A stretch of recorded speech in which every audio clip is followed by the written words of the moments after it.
Starting to figure out some of the lines though. God, that huge quad in that split lane. Freaking like your landings also. It's like let's hit a 180-foot quad with a like 5-foot steep. I mean, at the same time, I'm also like still very noobish. Like I mean, I'm 2 years under my belt, but so much commentating. Yeah, that don't get me wrong. That track right there is hard, even for me. This is rough. I'm loving it though. It's fun. Like it's unique.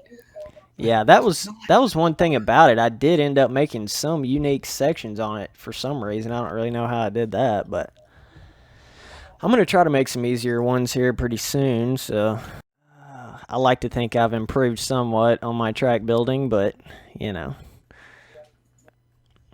But yeah, you're like an OG reflex track builder, huh? Yeah, it's been I don't know, it's weird. It went from just I love the game so much on console, as you mentioned the other day in one of your videos, that you had like, thousands of hours. I was the same way. Oh, yeah. I got my first console, which was even just holy shit, dude. I see you flying. Yeah, I usually go for the quad there. That's the quad I hit.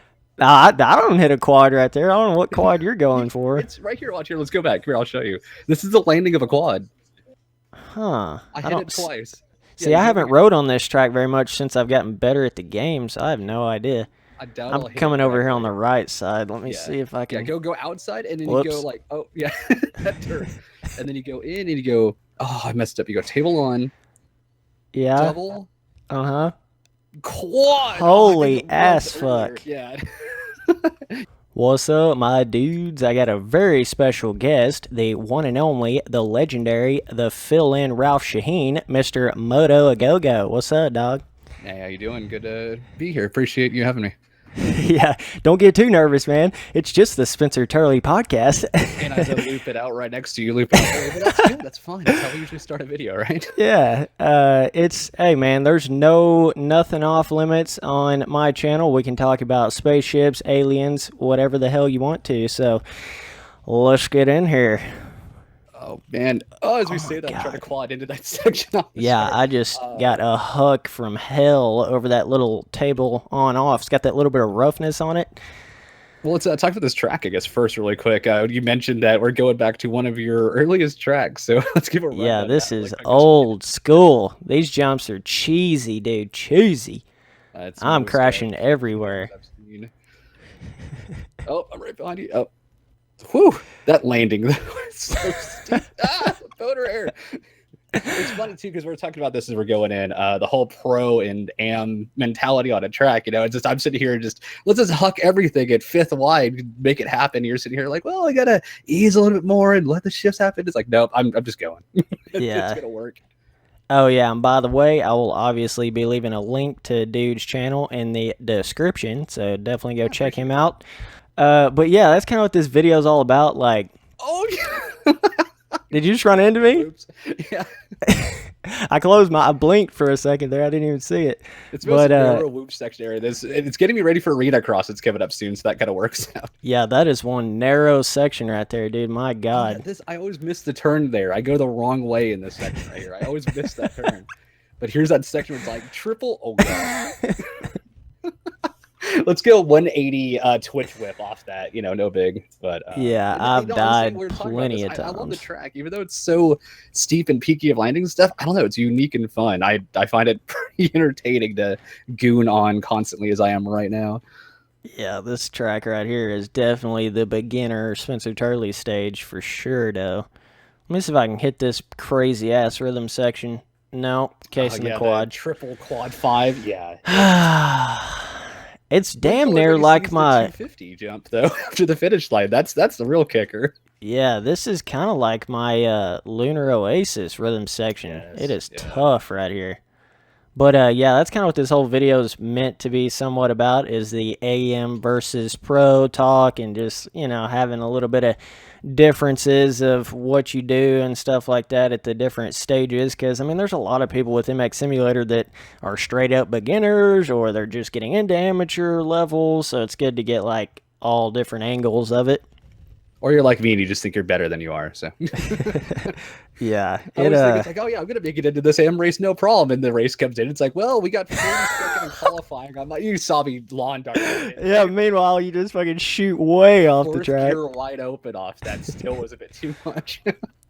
Yeah, once you get to the pros, the consistency aspect just like overtakes everything. You just learn to like just tone it down a notch, Oh yeah, know? buckle up for a ride, not for the fast laps. You know, I mean, fast laps are done for Yeah. qualifying. You just need to go and be consistent. But at the same time, as you say that, you can't let up though. You know what I mean? You have to keep that Yeah. solid, fast race line, or else, of course, you're just going to drop back in the back. So, Yeah. whereas in AMs, you just got to double everything. You're probably going to make a top 10. So, Yeah. And that was something I noticed difference with like 250 pro racing and 450 pro racing was on the 250 it was like the lines were just so much more chill it seemed like last year.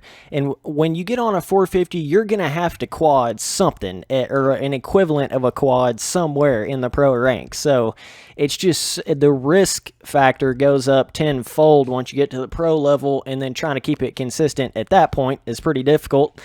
But it just, I mean, one crash, you got to think about it. That's like if you have a full 8 dismount. seconds. Yeah, I mean it's seconds. So even if you're 2 seconds a lap faster than somebody, if you crash, there's a good chance they're still gonna beat you. You only have to crash one time, and they're still probably gonna beat you in the race. So it's the only, especially in like a heat or LCQ too. I mean, that's 4 laps. You're just done. yeah. There's no coming back. Oh yeah. One thing I've learned is like, it's okay, at least for the 450s, it's okay if you don't get in on the heat race, but you better get in on that motherfucking semi, because once that LCQ comes around, that is not where you want to be, man.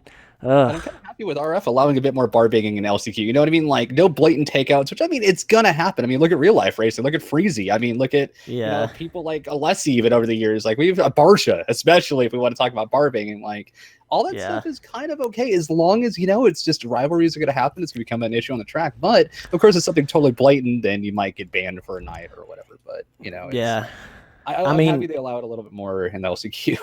Yeah, I mean, in the main events, like the past 2 or 3 main events I've been in 450, like I've gotten rock solid hit in the corner at least 3 times in both main events. I'm not complaining or anything. I'm just saying like that happens, on a supercross track. You're just gonna get slammed from the inside, and it's not even that they're so much faster behind you. It's just they may have that certain track position. Most people, they just don't think before they go for a pass. Once they see one tiny little opening, they're going for it. So you've got to that needle.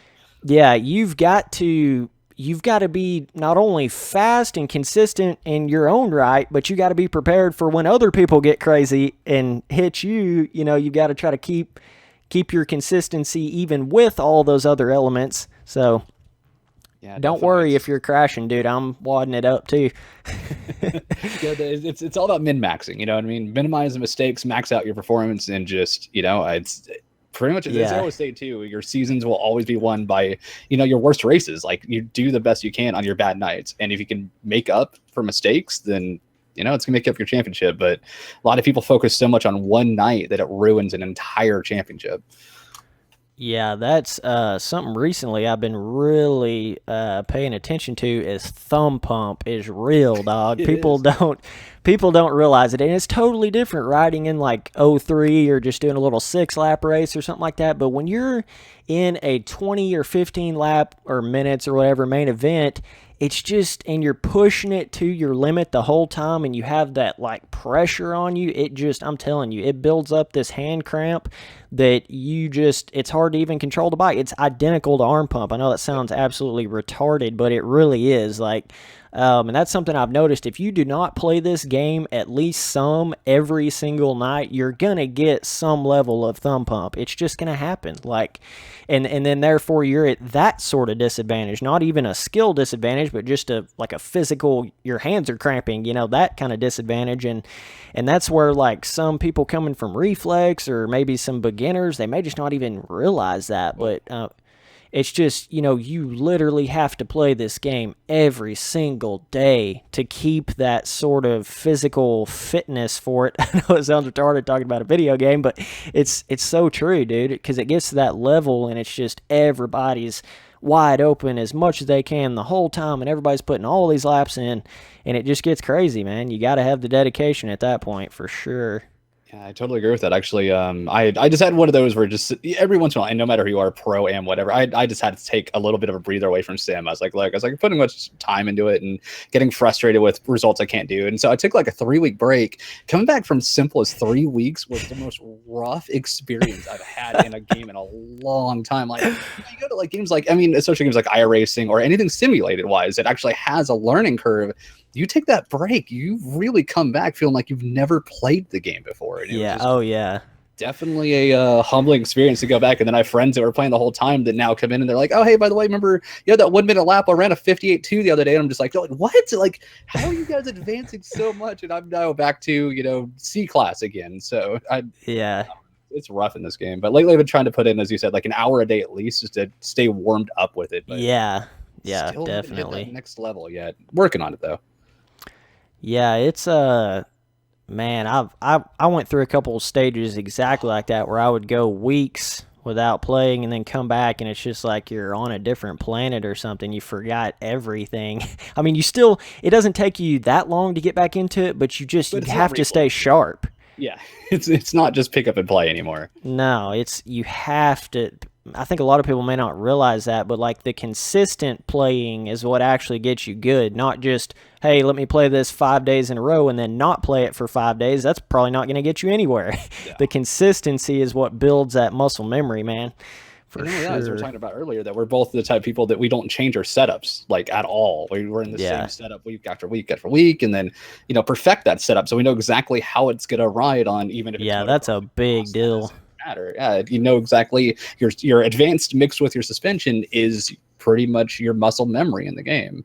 Yeah. I at the beginning of this Supercross season, like I was saying, I was changing quite a bit of stuff, but I've gotten to a point where it feels like I have maximum control or maximum movement, I guess I should say, over the bike at this point. Whereas like beforehand, it was like there was some sort of crutch in there somewhere, which was preventing me from, let me actually restart this. You're invisible over here. Track 6. Yeah. But yeah, what I was saying is that's something that I've had to realize is like, for me anyways, and this may be just a personal thing, but like I set all my stuff almost maximum to like the movement you can have on the bike, which the more power and the more movement you have, the more responsibility that comes with that as well, because it's just like that comes with it. Yeah, and a lot of people talk about that. A lot of pros will talk about having loose setups and stuff like that. The looser it gets, the harder it is to ride with it, but the more you can do on the bike. So it's kind of a trade-off like that. Yeah. But at that point, that's where you really have to play the game a lot, because it's almost like how your stability is whenever you lower that to whatever, when you get it really, really low. Well, it's basically like making every part of the bike at that lower stability level. So you have to play it so much to stay sharp at that point.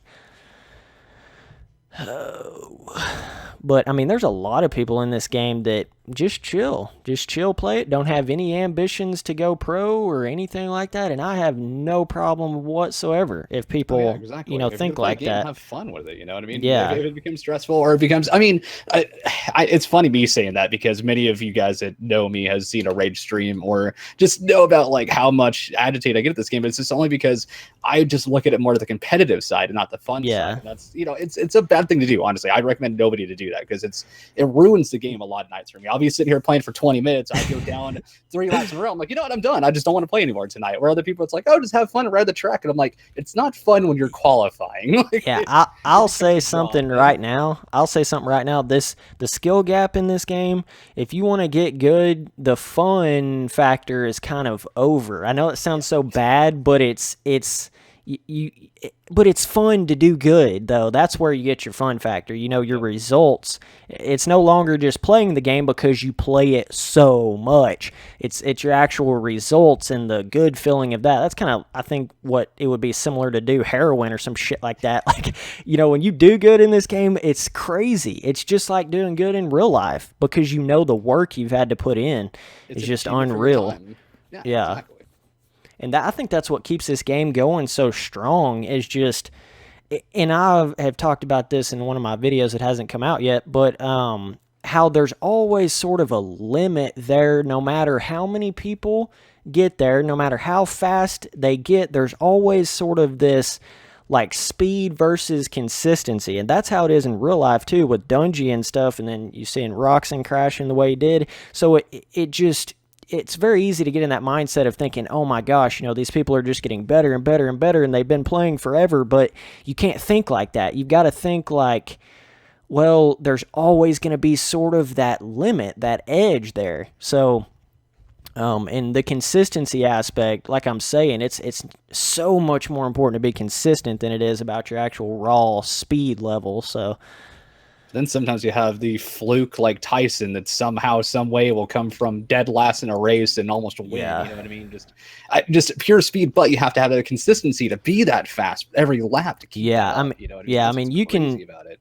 You can talk about speed all day long and this, that, and another, but consistency is what actually gets you that result at the end of the day. And it, obviously at the pro level, it's a combination of speed and consistency, but Tyson, and a lot of people will say, oh, he's just so wicked fast, and that's how he catches up, and that is true, but he's also consistent. If he didn't have that side of it, he could not come from the back like that. There's no way.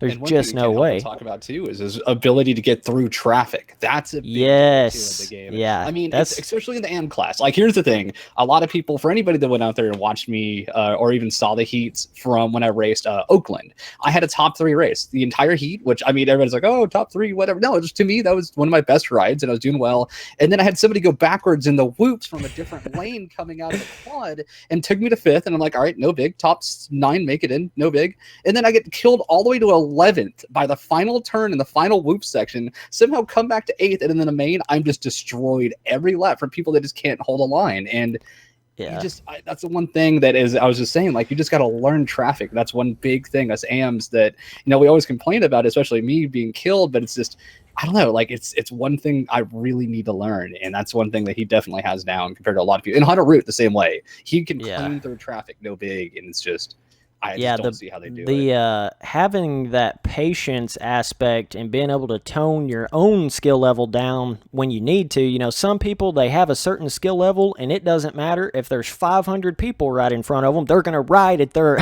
maximum skill level. There is no turn down at all. And I think it gets a lot of people in trouble. And then... yeah, the on-off switch for sure, though. But that's something I've had to learn. It's taken me a long time to try to learn that. But, like, there's nothing worse than being in the back of the pack, because you will have so many instances where you'll come around a corner and somebody will just be crashed right in the middle of the lane, and you cannot do anything because you're hitting the corner so hard that you can't see in the next lane. And it's just, man, it's hard to be patient, because you've got people breathing down your heels that are exactly like the people I was talking about before that have no off switch. So it puts you kind of in this fucking conundrum, or whatever the hell the word is, and you just don't know what to do. Oh yeah, it's the bottled up pressure situation that you're now sweating because you have, as you said, somebody chasing you. You're sweating as going through people that just can't stay on 2 wheels. Which then and then in the back of your head, you can't get mad at them because they're trying to do exactly what you're trying to do, and they're just crashing. It's it's just so much at once. But that's at the same time as we say all this, it sounds so negative. That's what makes it so exciting. That's what makes racing like that much more fun in this game compared to a lot of other games I played. Yeah, if there was, that's why we race. I mean, if there was no crashing or anything like that, it wouldn't even be fun. That's a whole nother separating aspect, more so than just your consistency of speed, is you have to get through traffic. You have to be able to do that unless you get a perfect start. And that does not always happen often. Yeah, I've been getting a little bit better at my starts. Last weekend, actually, last week, we noticed that you had a pretty good start out of the gate. Yeah, I was on the inside there. I had gate 1, even though right before they like the 1 lap thing, I wasn't in gate 1. It was kind of weird, but either way, I got a great jump off the start, and then when you're on gate 1, nobody can really come on the inside of you, so there's a lot of technique with like gate pick and stuff like that. But I got really lucky. I think it was corner 2, 2 people came together, and I barely avoided that. But then I came around, and there's just no other explanation to the nerves you get being like top 3 in a main event. It's just there's some extra like pulsating nerves you get. I'm not even kidding. Even my heat when I was getting third, my hand was legit like trembling. I'm like, I gotta make it. I have to make it. And then of course you get taken out. You're just all the wind is out of your sails, and you just try to do everything you can to not get so mad and just keep going. But of course, and you're also maxed out because you're just so excited that you just had that battle, and now you gotta regroup. I don't know. It's weird. It's almost like real life racing. It's odd. I don't. There's a whole like nerve side to it, and that whole thing that people don't understand if they've never done it as well. But because like just the pro scene and stage and amateur scene, any sort of like actually organized race, it's so totally different from just a online server race.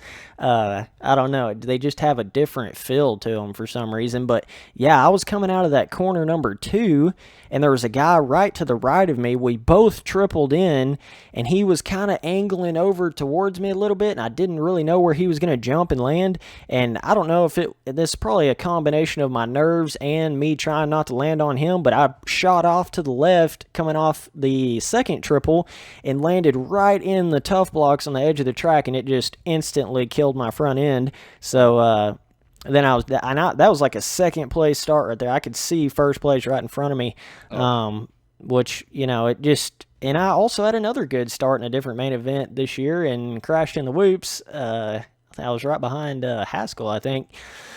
But that running up front, man, that's something crazy. And I think it's so important to get the experience running near the front to be able to run at the front. You've got to like experience that, because it's just so different nerves-wise and everything.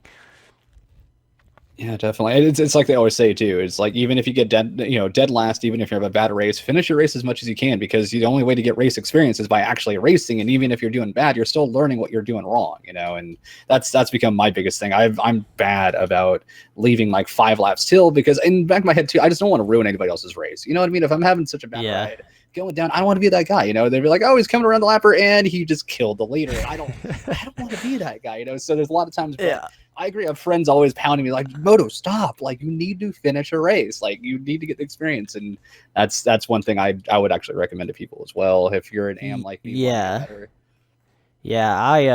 never left a race in this game. I even like, in an LCQ or something, when you're 18th and you're not getting in. Yeah, I seen you over there, and you're not getting in. I mean, you might as well run your laps, because you still have somewhat of that pro race sort of nerves going on. It just gets you a little more used to that and a little more used to it. I just think it's good for anybody to race in this game. That's something I noticed, like from the beginner stage, was racing, no matter what kind of racing it was, that was way better than just practicing by myself skill-wise. Even if you go in 01, 03, just battle people, have fun in there and just learn how to, stay together and bar bang without taking each other out. And that's become a big thing now, especially with the newest update. Being able to bar bang a lot more than we used to, which is really nice. Yeah. Yeah. I remember like shortly back in the day where it was pretty gnarly. I mean, there was no bar banging whatsoever. JLV's definitely improved that aspect for sure. Yeah, you'd get that odd front end lock, which you've talked about in that video before. That I mean, at one time it was definitely something, and then nowadays it's become non-existent. So it's just not what it used to be. Yeah. But the second you touch somebody, all of a sudden your front end's is sideways. And you're like, oh, I'm not coming out of this. Yeah, it's definitely rough, because it's just, I mean, it's one thing to like nail somebody. I mean, going 60 miles an hour and you hit them with your front end, like obviously you're gonna go down at that point. But when you're creeping going -2 miles an hour and you just give each other a little love tap and just Jesus pops out of the ground like a groundhog and takes your front wheel, I mean, it's insane. It's like you have no way to save it. It's like a very bizarre, almost like, this probably isn't the right term for it, but it's almost like a glitchy, I mean, there's something in there that shouldn't be doing that, because that is just too extreme. Yeah, it's almost like a collision glitch, like you're saying, like a malfunction in the car or something. That when they come yeah, together, malfunction. That was a better word. Yeah, But for I don't know. sure. It definitely feels better than it used to be. But still, I mean, I had one. We were racing on Warehouse 3 the other day, just having a fun race, and I was battling for I think second, and I just lightly tapped his back tire coming out of the loops, and I just instantly was down. I was like, what? That was like a mile an hour. Like, what just happened there? So. Yeah. I agree. It's sometimes, but at the same time, I bar banged with somebody during whatever the last round was when we were qualifying, and we just nailed each other in the corner and both rode out of it like nothing just happened. So you just never know what the game's gonna do. Yeah, you definitely have those moments too, for sure. But yeah, I'm probably about to wrap it up for this video, man, so we don't talk for 3 hours straight. But Don't want to appreciate you coming on here for a video. We'll try to do some more pretty soon. Yeah, sounds good. Appreciate it. Thank you again for having me. Yeah, man. So just reminding everybody, link in the description to Dude's channel. Definitely go check him out. I don't really have to even really say who Motoagogo is. Most people should know at this point. But anyways, I appreciate you guys watching all the videos. Later, dudes.